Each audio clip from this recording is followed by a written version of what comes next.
Willie D. Live.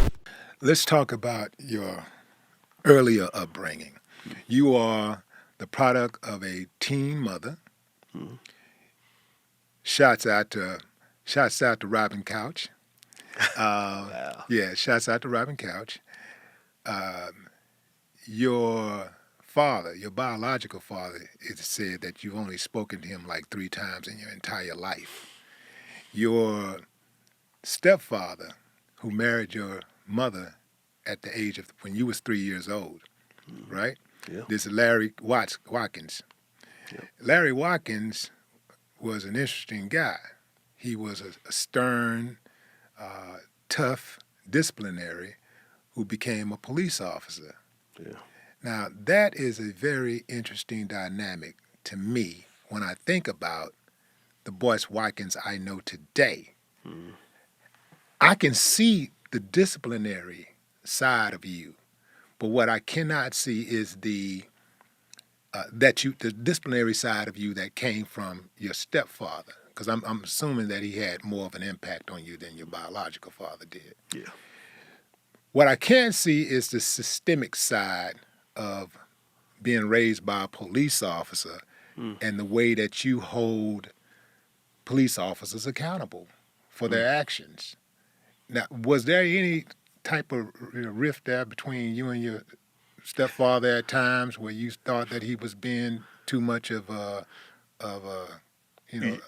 controller? Well, I'm sure he wasn't happy when he came home one day and I was blasting "fuck the police" on the on the stereo system, and it's like I but I don't have that "fuck the police" mindset though.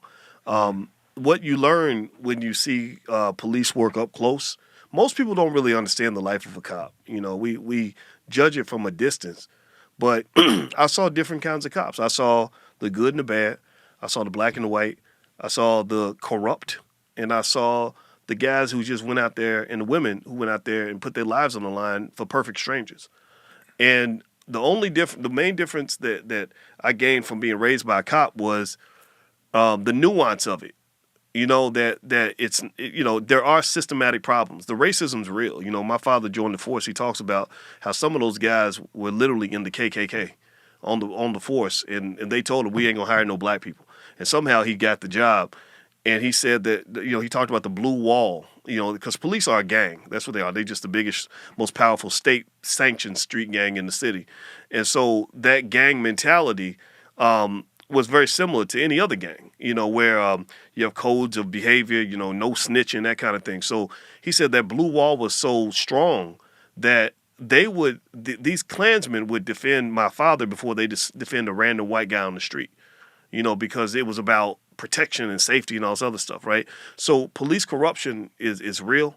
I think policing got real bad during the crack era when they put all those drugs in the black community, and then they started weaponizing the cops.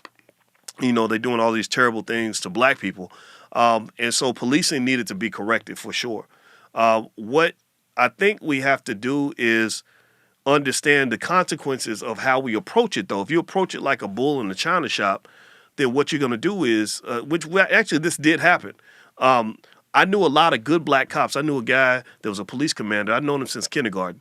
He ain't waking up trying to kill black people. He's waking up trying to figure out how not to kill nobody. He just wants to come home every day, do his job, protect the right people, whatever.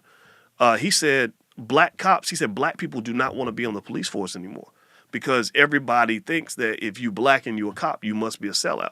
So they're like, I don't want to be a sellout. So what happened is that before, on the police force, you would get some qualified candidates for the job, college graduates, people just trying to do the right thing or whatever.